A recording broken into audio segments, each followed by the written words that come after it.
one of the key areas of sport in Leeds and in Yorkshire is triathlon. And surprisingly, triathlon in Yorkshire is not just world class, but world leading. When we measure the medals that we've established over the years at the World Championships, we'll find Leeds comes out ahead of Australia and the United States of America and various other famous triathlon nations. So part of my presentation is about why is that the case? Why is it that from Leeds, 15 years ago, which wasn't known for triathlon, why and how have we come to be the world leading centre for Olympic triathlon? And I'll be contributing tonight with colleagues of mine and triathletes to try to understand that, to explain it, and to draw lessons from it. So we'll identify some of the key characteristics that a sport requires to be successful. And they're about culture and structure and beliefs and attitudes as much as they are about training. So we'll look at training, we'll look at the great Brownlee brothers and non-Stanford, but we'll also put it into a context which I think enables people to draw lessons for their own lives, for their own sports, possibly for their own businesses. Thank you all for turning out tonight. I thought there might just be 3 or 4 of us and we could adjourn to the pub, but it's a much better turnout than I anticipated. What I want to talk about tonight really is the various components that go into high performance and making a champion, if you like. Some of them are about the individual physiology and the training, but a lot of the things that go into creating success, whether it be in sport or in business or in a university, are perhaps the intangibles. So we'll go through structure of the Leeds Triathlon Centre, we'll go through the environment, we'll go through a wee bit about some of our superstar athletes, including Lois, and then we'll wrap it all up at the end, and if there are any questions, Lois will be very happy to answer them all. So, just a little bit about myself. I know some of you will know a wee bit about my background, but I think it is relevant. I, as has been said, was Director of Sport at Leeds Met for a few years. I came in 2002 from Ulster University, where I'd been for about 8 or 10 years as Director of Sport. And previously for that, I'd worked at Queen's University and Edinburgh University for 10 years. And so really, having trained as been educated as a physical education teacher, I moved into universities and did a number of different roles, from lecturing and eventually to whatever a director of sport does, which is everything but lecturing, it seems to me. But that was my role. But I had 2 careers, really, one which was paid in universities, but in parallel with that, all my life I've, having stopped being an athlete at the age of 30 due to various injuries and one thing or another, I started coaching at the age of 30, and I spent 30 odd years coaching athletics. Got a few qualifications in other sports, but that was a sport that I majored on, if you like, and was fortunate enough to be in 1990 appointed as national event coach with UK Athletics, and was responsible for the endurance events. That's everything from 800 metres upwards. I know some sprinters think 200 metres is an endurance event, but actually it's, according to UK Athletics, 800 metres upwards to marathon. And in that time, as you can see there, from 1990 to 2000, I went to every World Championships, every Olympic Games, every World Cross Country Championships, World University Games, Commonwealth Games, had a fantastic time touring the world at the same time as holding down a job. And it probably explains why I'm also on not just 2 careers, but 2 marriages, because the first one didn't survive my not being there for that amount of time. But I did learn a lot, because those were good years. I learned a lot from people like Kelly Holmes, Paula Radcliffe, some great coaches. But I arrived in Leeds in 2000 fairly tired out, really. and determined not to make a second mess of a marriage, and I resigned or retired from that life, focused on the university, and wandered out to the track on a Tuesday night to see if I could help the students with a bit of coaching.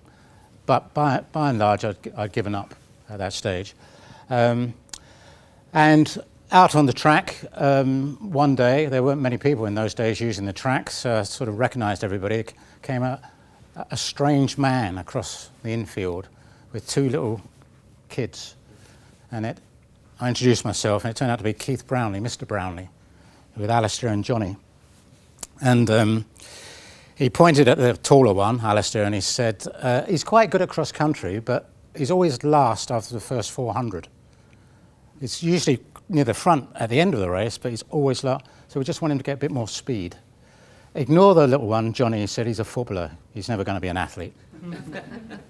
So that was about 2004, and coincidentally with that, Jack Maitland knew these two characters. Jack Maitland was coaching at the track.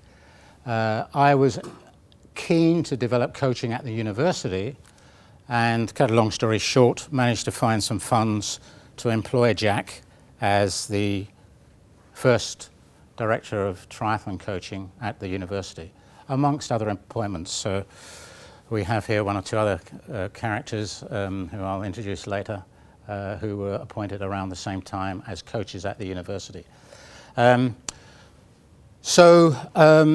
Jack then appointed me as responsible for the running development of these lads, and that was the start, really. Lois was being coached by Jack at the time. I think that's right, Lois? Yeah. Were you? Yeah. 2006. About 2006, yeah. But maybe tell a wee bit more of her story in a moment. And then I got more and more involved with the triathlon coaching, and when I retired in 2009, there's dates wrong there, British Triathlon contracted me to manage, if you like, the performance environment for the Brownlees in Leeds. That is the strength and conditioning, the physiotherapy, the psychologists, not that the Brownlees believe very much in that branch of sports science, and so on and so forth. So my role went from running coach to managing the environment, if you like, for the Brownlees. And then very dramatically in 2010, the head coach based at Loughborough of triathlon, who was due to take them into the Olympic Games, resigned, left, went back to Canada. The performance director was put to one side, and suddenly there was nobody to take the team into the Olympic Games. And this was a sport that had been unsuccessful in every Olympics it had ever been to.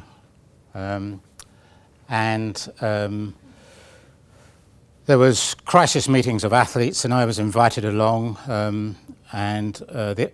amazingly and surprisingly and quite humbling, the athletes asked if I would take the Olympic team, hadn't been selected at that stage, but the Olympic team into London and plan the campaign, if you like, which was a wee bit daunting, particularly as I just retired and was sitting in my back garden reading The Guardian most mornings at that stage, and I found myself travelling around the world to San Diego and all sorts of exotic places and being responsible for all sorts of things that I didn't really know what I was doing, but I had a very good team of people around me, which I'll come back to in a minute. And that took us to 2012. So that's a wee bit about myself. Sorry to dwell on that, but it gives you a bit of background for those of you who didn't know. Now, I'm going to make a strong claim here, and that is that Leeds is the leading centre for Olympic triathlon in the world. Not just in Yorkshire, not just in the nation, but in the world. And the reason I say that is because every year, as most of you will know, there's a World Championship final. There's a series that culminates in it and a final. There are three men's races. There's a men's final, culmination of a series. There's an under-23, a straight final, and a junior final, and the same on the women's side. And that format was introduced in 2009. And if you add up the medals achieved by various nations from 2009 to last year, The UK is the foremost nation. It comes out with 21 medals. And Australia have 11, Germany 11, Spain 11, USA 6, France 6, Canada 6. But Leeds has 14 of the 21. So if Leeds were a nation, you know where I'm going, it would have its own passports. So you might say, well, that's just because of the Brownlees. But actually, of those 14 medals, 7 have been won by the Brownlees, and 7 have been won by other athletes based in Leeds. So it may well be due to the Brownlees in many ways, because the example they set, but it's not that they've won all the medals. So you could claim, and I will, that Leeds is the centre for Olympic triathlon in the entire world. And that really is a surprise to me.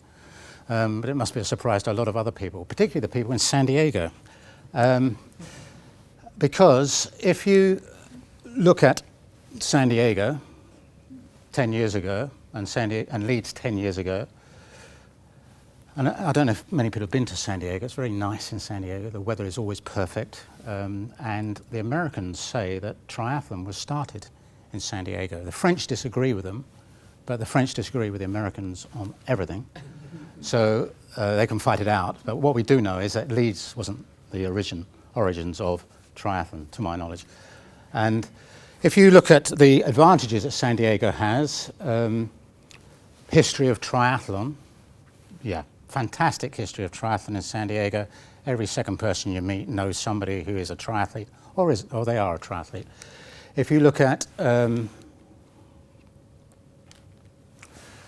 climate in San Diego, is it better than Leeds to train in the outdoors? It is, yeah.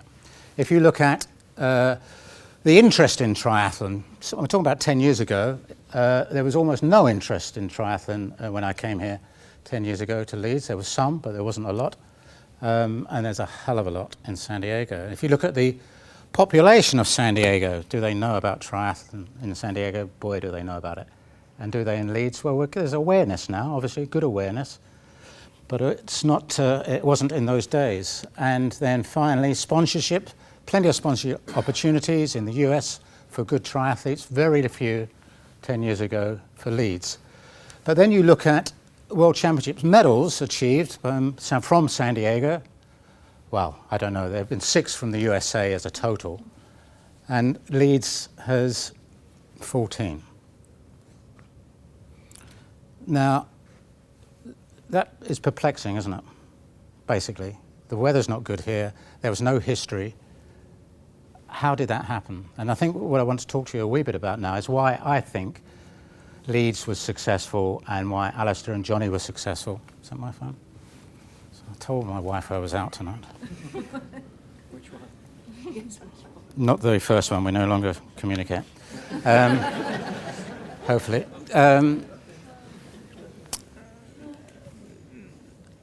So, reasons. I think the 3 key reasons in creating a world-class environment or world-leading environment are around the quality and the character of the individuals that you work with, the athletes. That there's certain characteristics of the environment in which they operate and the leadership stroke coaching of that. And I think if you get those 3 right, then you can be successful. And if any one of those is not aligned, then it creates difficulties. So if we start, first of all, with our athletes.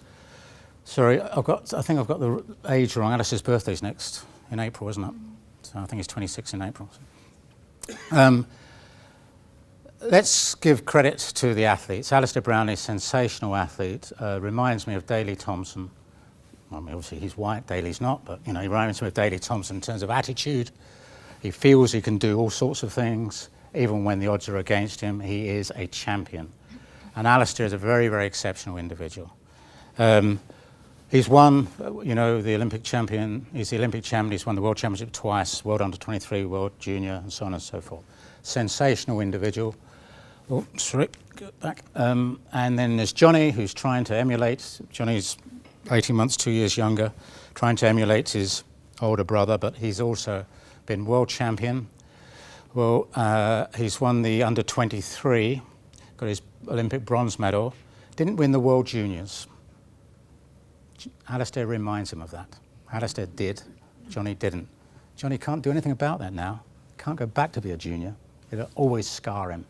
So Johnny has been a sensational athlete in his own right, and we're fortunate that to have two boys like that. We've also got non-Stanford, non-graduated from Birmingham University, having started triathlon at university, graduated 2 or 3 years ago, came to Leeds, won the World Under 23 Championships 18 months ago, and then won the World Championships last year, the only female ever to win the World Under 23 and a year later win the World Championships. So she's made a great transition, which we might talk about later if we get to that level of detail.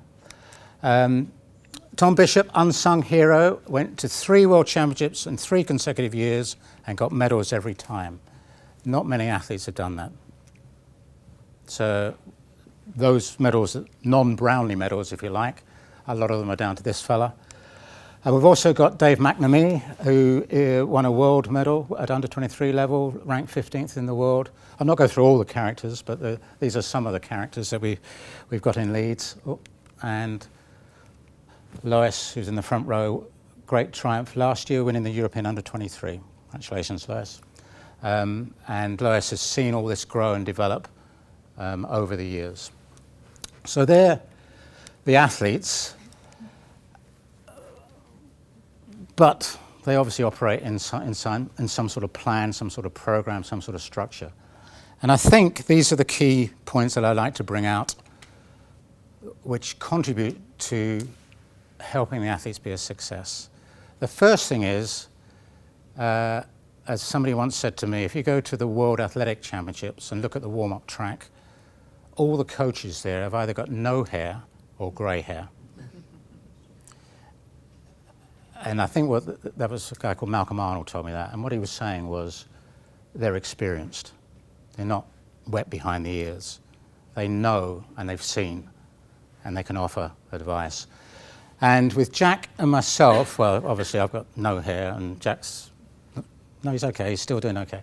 He's still got his hair, but effectively we're experienced coaches and we've dabbled in sport at different levels, endurance sport. And we basically know, I think, what it takes to be very good at endurance sports. We've tried things, they've failed, we've tried other things, they've succeeded. And the decisions that we make on a daily basis are informed by judgments. Those judgments are informed by experience, both success and failure. So I think that's a key area. And one of the problems that British Triathlon had was a lot of their coaches that they employed at the National Centre, which is in Loughborough in the Midlands in earlier days, were relatively young and inexperienced.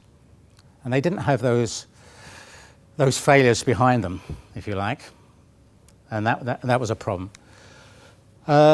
We believe in the same things. We sort of co-coach. Very hard to co-coach. You know, Marino coaching with Ferguson probably wouldn't have worked. You know, so co-coaching, you've got to basically be aligned. So we've got similar beliefs, which we'll come to in a minute. One of the beliefs is that it's not actually about the coach. So we've not really got great egos. So you won't see Jack writing articles for triathlon magazines on a regular basis, or swanning around in a car with Leeds Triathlon Centre written on the side. You know, and we've got relatively little ego. So we're actually very happy that the athletes have their place in the sun rather than ourselves. And fundamentally, flowing from that is the key thing about triathlon. I always think triathlon remind me, because I'm an old man, of hippies in the old days. They just have bag, will travel around the world, doing their own thing, making their own decisions, living their own life. They're not 100-meter runners. They're not marathon runners. They're not just cyclists. They are very, very individual. They want to make their own decisions. They want to be at the forefront of it all. And if you don't understand that as a coach, and you don't acknowledge it and you don't work with it, I think you're working in many cases against the grain. That's not in every case, because there are triathletes who want direction, want every decision to be informed by a discussion, to have very considered training programs. I'm not sure they succeed at the highest level in triathlon, where you've got to make a lot of decisions in races, and you can have a plan, but before you hit the first buoy at 300 meters in the swim, it can have gone wrong. So you need people who can make their own decisions. And we're happy to provide that. Another thing which sort of clashes a wee bit with received wisdom, maybe with UK sport, no compromise, with, things that you borrow from other sports, is that we actually feel it's really important that the athletes get an education. Most of these athletes are either graduates of this university, Leeds Met, we're a fantastic partner in our enterprise, or graduates of Leeds University or studying at those universities. Alistair, amazingly, apart from those achievements, has got a degree from both of those universities. So he wasn't wasting his time while he was trying to be Olympic champion. He was also studying, which is remarkable. I'll show you a training week later if we get round to that. And how he managed to do that is unbelievable. But we're we don't have, I think it's fair to say, we don't have anybody in Leeds, with maybe one exception out of 80, who hasn't studied in Leeds or at another university. The coaches are curious. So Jack's just enrolled, I don't know if you saw the news today, that Jack's just enrolled in the UK Sports highest level coaching program. It's called Elite Coach. So he's going to be, over the next 2 or 3 years, working alongside Andy Banks from diving, Tom Daly's coach, Andy Flower from cricket, and various other people, learning more about what it is to be a coach, as if he hasn't done enough already. So he and I are curious. We've got cross-sport experience, obviously very important in triathlon.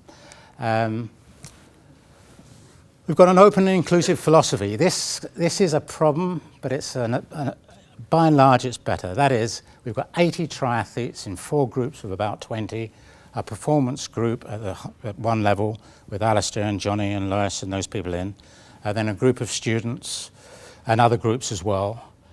And the received wisdom is, you don't do that in sport. What you do is you select the best and you put them in one arena or area under one roof, and you provide them with every possible advantage, nutritionist, psychologist, and the best of the best, and that creates the excellence. Well, it does, obviously, in many sports. Also creates unbelievable amount of hothouse pressure. Maybe creates a wee bit, if you're not careful, of, well, it went wrong and it's somebody else's fault. The psychologist said something, or the nutritionist didn't say something. It also creates a situation where somebody coughs, they have a case conference about it, the doctor comes in, physio, coach, cough twice, even worse. So there's a balance to be had between the hothouse, and I think British Triathlon tried the hothouse at Loughborough, and the hippies in Leeds. And at the moment, the hippies are winning. But the open inclusive philosophy is one where, as much as we can, we try to involve the whole group in one triathlon centre, training where it's possible, on the same track at the same time, in the same pools at the same time, breaking off to do their rides at different times, depending on abilities, interests, and programs, etc. But it's an open philosophy, and that's been so important for the development of some of our triathletes. For instance, Al and Johnny's main training partner is a guy called Reese. With all due respects to Reese, I don't expect him to get a medal at the World Championships. I hope I'm wrong, but I don't expect him to.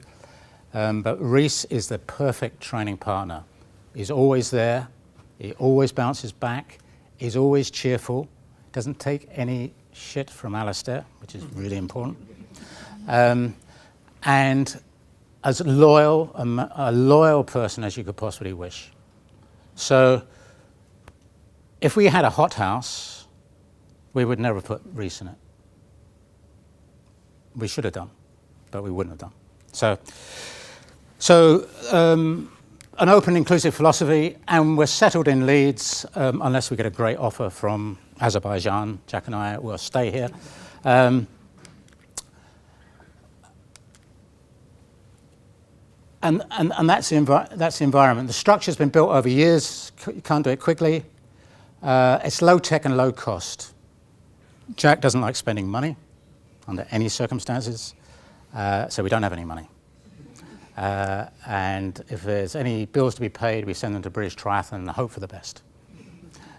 So far, so good. Low tech, low cost, but what did that mean in the early days? In the early days, when Al and Johnny were young, it meant really, what do they actually need at that age? Do they need everything, or do they need a coach? And if they get a niggle, a physio? Yeah, that's what they needed. And so that's what we provided. But eventually, the physio said, and it was Alison Rose who's sitting there, you need a conditioner, a strength and conditioner. It's a bit upsetting for me because I thought I was good at that.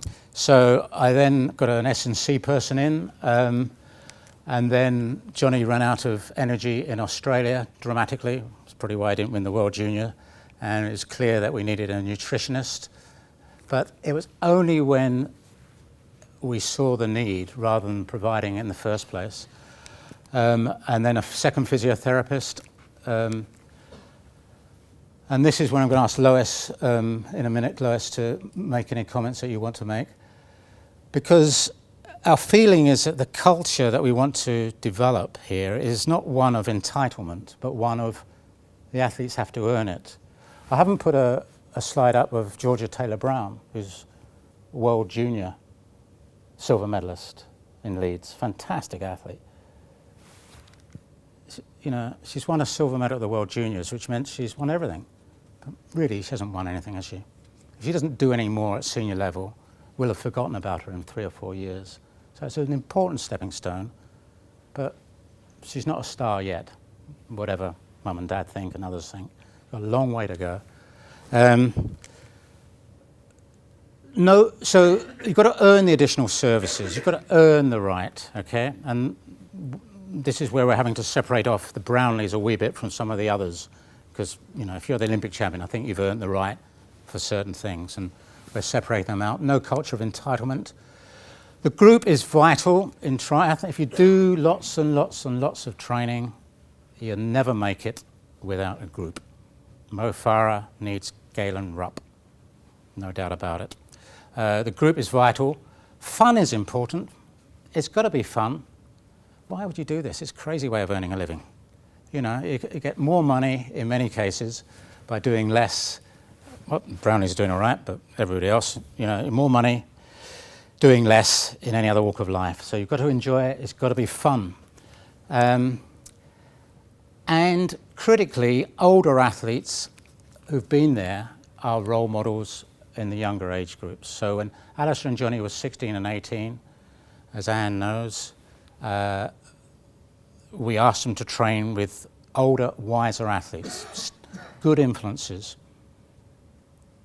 Not just my voice, not just Jack's voice, other people.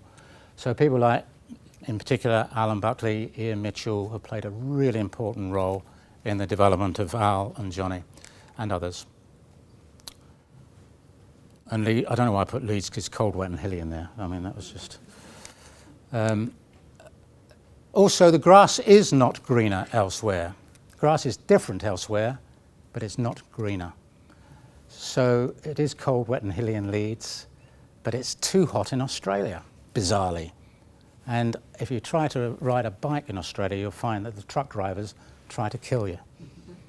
For some reason, it's a sport in Australia, and so the grass is not greener elsewhere. And finally, we do on the men's side, and this is maybe a wee bit more about training, have strongly believed that you don't spend a lot of time going from a junior to an under 23 to a senior. That it could be a 4 or 5 year journey. And what tends to happen, if you don't get into that senior ranks and make a big impact quickly, you actually never do make the impact. You've got to go in those formative years between about 19, 20, 21, you've got to be training at high volumes, training hard. This is on the men's side. Women are a special case. And really working to make an impact. Really working to make an impact. And so we had that fast track strategy for Alistair and Johnny and for others from junior to senior. And then the rest is about sort of some of the other stuff. So I just pause there and say to Lois, firstly, Lois, how have you seen changes since you were, do you want to just come up, since you started at the age of whenever it was? Just tell the group. Well, basically, before starting triathlon, I was a gymnast for 7 years, and I kind of reached my potential in gymnastics and wanted a new challenge. I'd no swimming background, never rode my bike, never run properly. So I kind of had to learn from absolutely nothing, start at the beginning. And I started kind of being coached by Jack, I'd say about 16 years old in 2006. And I came to the university, swam the swim sessions with Alistair and Johnny and a few of the other athletes that were at university. But at that point there was me, Alistair, Johnny and maybe 2 or 3 university athletes. It was like a really small group. So I've obviously seen over the years more people kind of come in and be attracted to Leeds. You know, I guess the success of the Brownlee has had a lot to do with it. But yeah, I've basically seen it grow from such a small group to what it is now, like Malcolm was saying, over 80 athletes. And I think that's been a massive factor in the success of Leeds. Without all these new people coming in and creating new groups to train with, then I don't think Leeds would have kind of taken off and got as successful as it is, really. Okay, thanks, Les. I'll get you back up in and finally, on this section, I'll go back to when it was just a coach and a physio. What I knew is that the physio had to be world class. It couldn't just be a physio who was sent from the federation. It might be a physio sent from the federation. Had to be world class. So I flew over to Ireland to visit Alison Rose, who was physio to Kelly Holmes and Jessica Ennis, and persuaded her that Leeds was not cold or wet or hilly, but indeed had a room in the university where she could set up a new practice at Peppercorn Rent, I think we called it in those days. But it also had what physios never had when they have a room, a window. If you look where most coaches put most physios, there's a room with no window. So if you want a really good physio, get a window. And Alison came over, relocated from Ireland, and set up the physio clinic, which was important. So world-class expertise is essential in the support team. If you can't get world-class expertise, you have to get something very close to it, which can be developed. Those people that you involve in this adventure have to be open, honest, trustworthy, discreet and loyal. And that really goes for not just most of our support team, but also most of our athletes. They have those characteristics, and they are fundamental to the culture. That for those team members, no job is too small, inside or outside the specialism. So, carrying the bags of the athletes, blowing up the tyres, doing the washing, and all the rest of it is part of the job. Also, the ability to work across disciplines, so the physio understands S&C, the S&C understands physio, coaches understand all of it, absolutely critical. So you don't have this blight that we have in many parts of British sport now, which is a sort of specialists who become demarcated specialists, but then we have to teach them to be able to talk to other specialists. So if you grow that from the bottom upwards, it's not the problem that it is if it's imposed downwards. So specialism is obviously critical, but so is the ability to talk to other specialists and to work across disciplines. Work beyond the contract. having worked for 30 years as a coach myself without ever being paid or ever having a contract, when people say to me, "Oh, I can't come because I'm on 0.2 and I don't do that," and it just drives me nuts. You're either in this or you're not, and if you don't want to be in it, go away. So work beyond the contract, and this isn't going to happen overnight. You're not going to be famous for doing this unless you stick at it for a long time. And so those were some of the criteria subconsciously that we used when we got new staff in. Okay, so I'll take a wee pause there and just then quickly tell you a wee bit about Alistair. When Alistair came to me as a runner, age about 15, 16, I knew what direction I wanted him to go in as an athlete. He had all sorts of weaknesses, foibles, prejudices. It's easier if you get an athlete, by the way, at the age of 16. They've got fewer prejudices than the age of 18 or 20. So he was a little bit more impressionable, but not very, at that age. I had a clear vision and technical model. I had a clear view of the training methods that would get him to achieve what I wanted him to achieve. I made some assessments of him. I made some assessments of the event that he contributes to. Basically, I thought, if I can get this guy to run very fast over 10K, he's going to win, because none of the other triathletes at that time could run fast over 10K. They endured the 10K after the cycle. So we tried to get Alistair and Johnny, of course, to be as much like good 10K runners as we possibly could. And then we clarified the priorities at different ages and stages.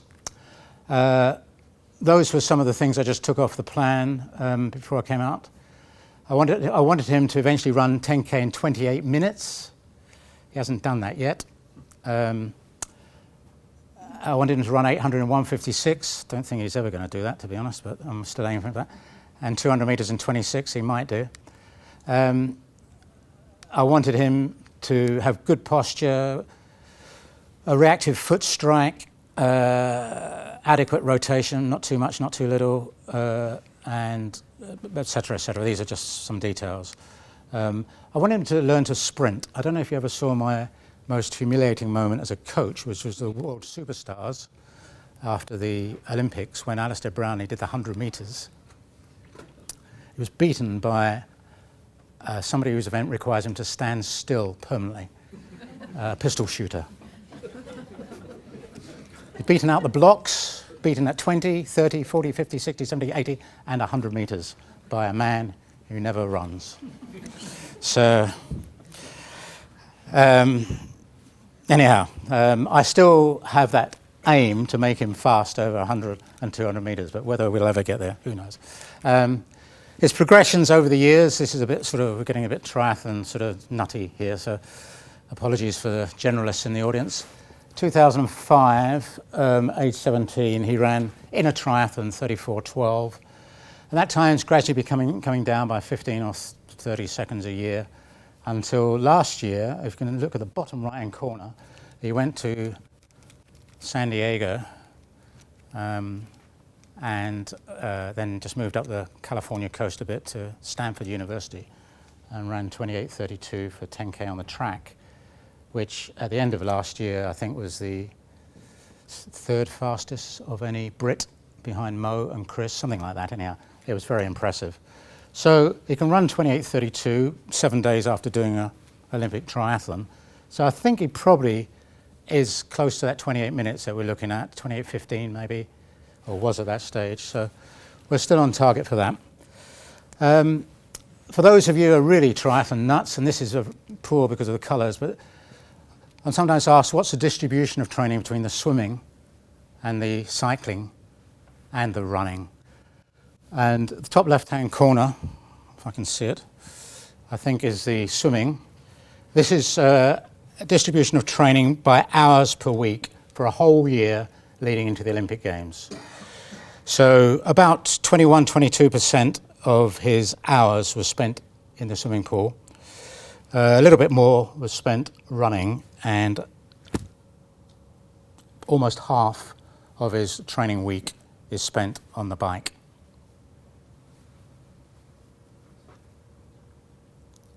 Just imagine how good a runner I could make him if he just sort of focused on, instead of all this nonsense. And Lois, what would yours be? Would it be similar, do you think? Yeah, but probably a bit more swimming. Mine would have a bit of a bigger swimming section. Obviously, Alistair and Johnny were in the City of Leeds swim scheme in the early days, and that's made a massive contribution to their development as triathletes. Typical training week. We're coming to the last 5 or so minutes of my presentation. We'll have questions after that. What I tried to do here was to give you a typical week. This was February 2012, just before he tore his Achilles tendon, so maybe it's not a good week to choose. And in red are the hard sessions in the week. So effectively, there's only 3 or 4 what might be called really tough sessions. 1 stroke, 2 swims, 2 runs, a couple of bikes. But effectively, he trains all day and every day. When he's not training, he eats. And when he's not training or eating, he sleeps. And then that's about it. So one of the things I've learnt as an athletic coach from the triathletes is that you can probably do more. Unless you're doing something all day and every day towards your sport, and recovery might be part of that, is there something else you can be doing? And certainly endurance athletes would run twice a day, maybe for an hour and an hour, so that's 2 hours, whereas this guy's training 6 a day. So Salazar and Mo Farah have changed that because they're doing a lot of stuff in between the runs now. But that's certainly something I learned from triathlon fairly early. Maybe you can do more. Then there's all sorts of stuff around training zones, which I'm not sure that you're particularly interested in aerobic and so on and so forth. So what I would like to do now is just to ask Lois to come up again and maybe ask Lois the question about how has your training altered over the last 3 or 4 years? So yeah, I guess 3-4 years ago, being 18, 19 years old, I was probably swimming 4 or 5 times a week with Jack, the usual swim sessions, cycling maybe 3 times a week, and probably only running 3-4 times a week.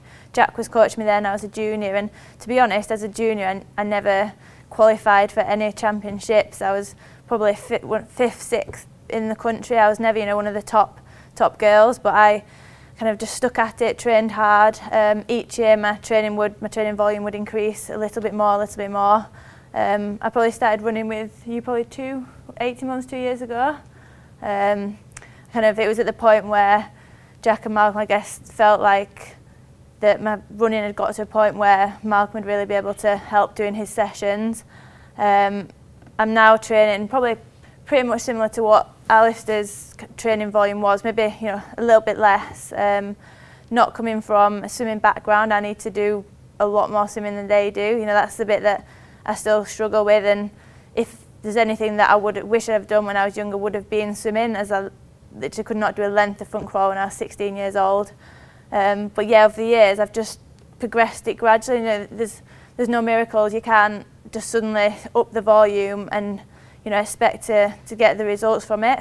If you do too much too soon, you'll get injured. Just keep it consistent. That's the main thing, really. Try not to get injured.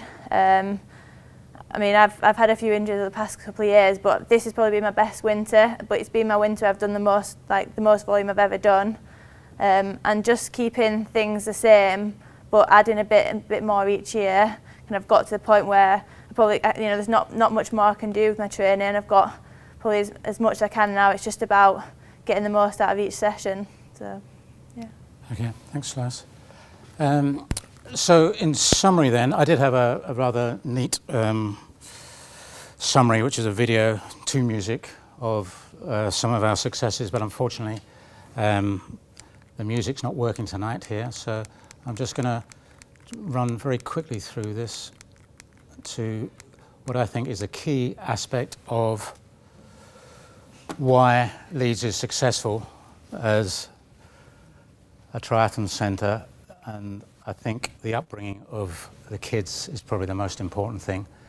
Having an irritating little brother is probably the reason why Alistair has been successful as a triathlete. So family, athletes, culture, coaching, structure, environment, training 35 hours a week, that's what makes a champion. Thank you. Well, the best runner wouldn't, and the best swimmer wouldn't, and the best cyclist wouldn't. No, they in the Olympic triathlon, you can't get away by being the best swimmer, from the pack and then compensate. So what Alistair and Johnny have done, I think, is made each element very, very hard. So they drive the swim, more or less. They drive the bike, and they run flat out from the moment they get off the bike. So they are all-round athletes now. All-round athletes now. So, the best swimmer would struggle on the bike and then die on the run. The best cyclist would be lost and having to cycle like hell to catch them after the swim, and runners can't swim.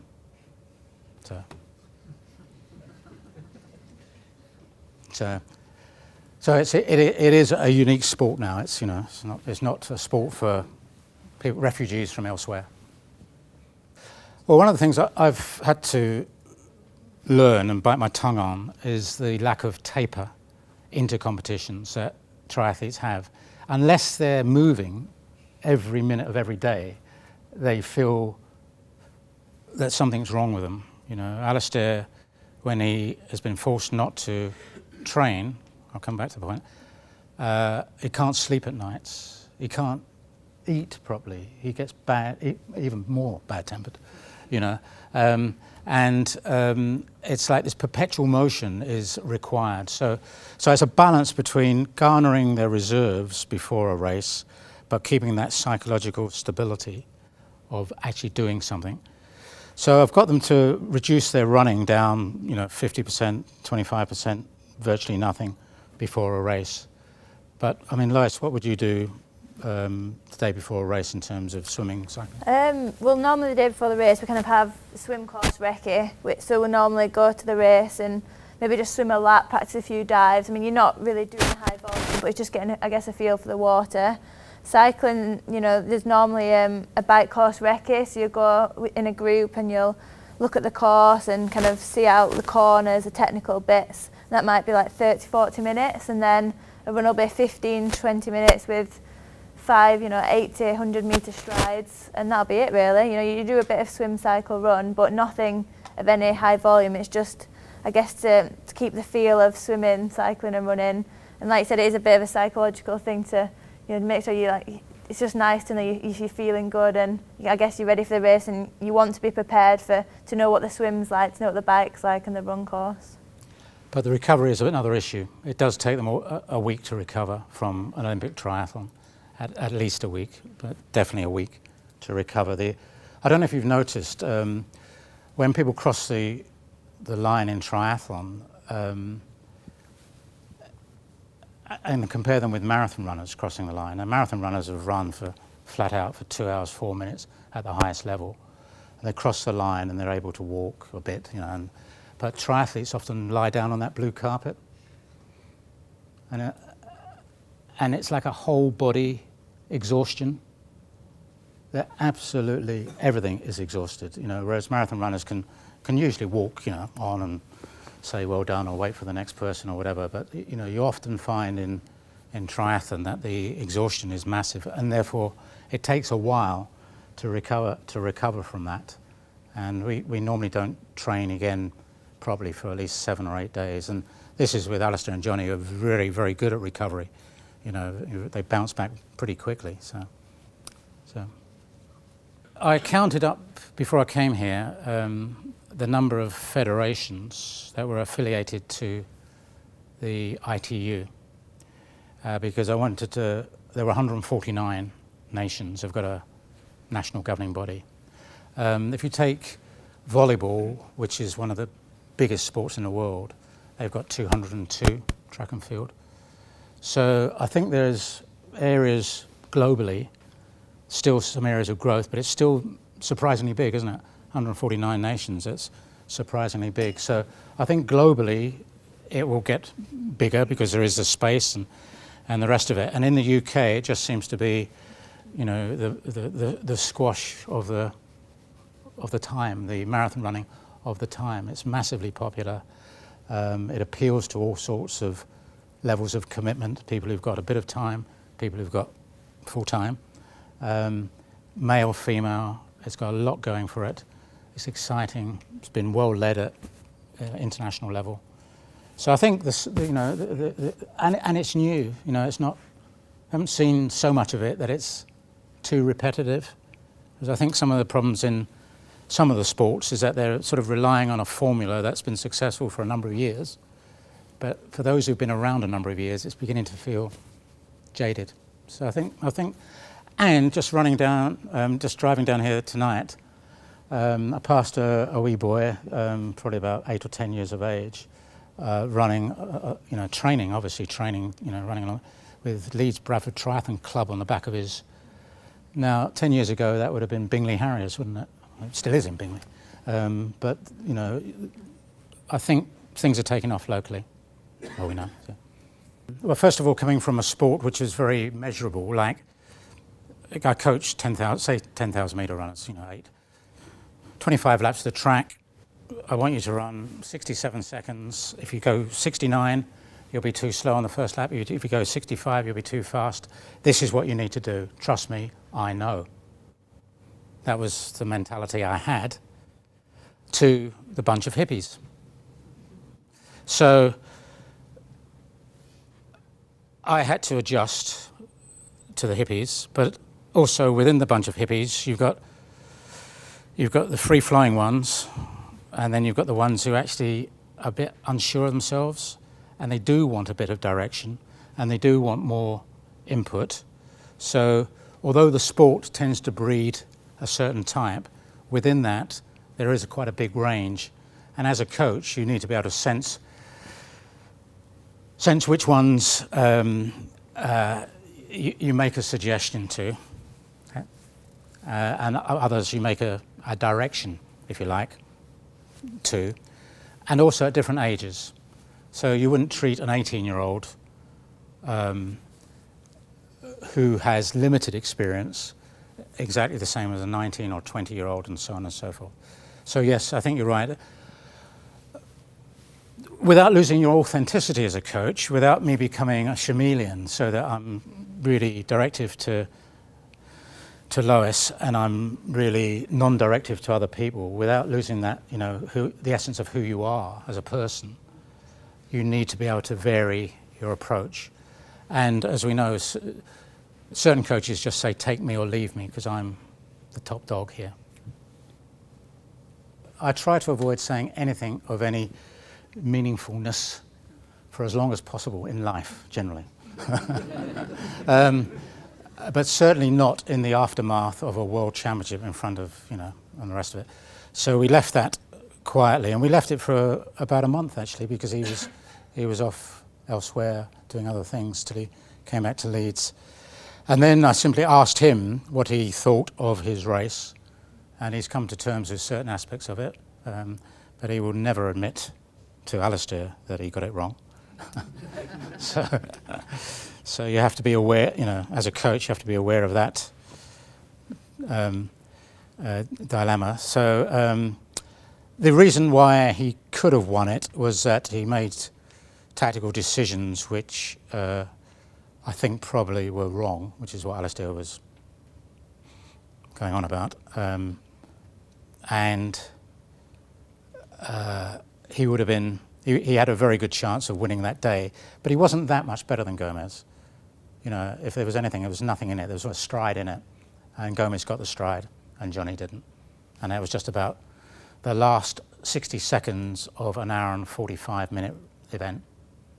So, but he is young. I mean, but he is young. He's still 24, and Gomez is 30, and there's no shortcut for that experience, really, you know. So I think, I mean, training-wise, you know, we're trying to get the women to be able to tolerate the training loads that the boys, you know, over time, you know.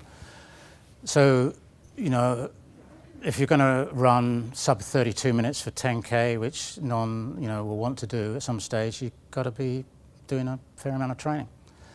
So there's no concessions in terms of training-wise. We try not to make any real differences, but what I have found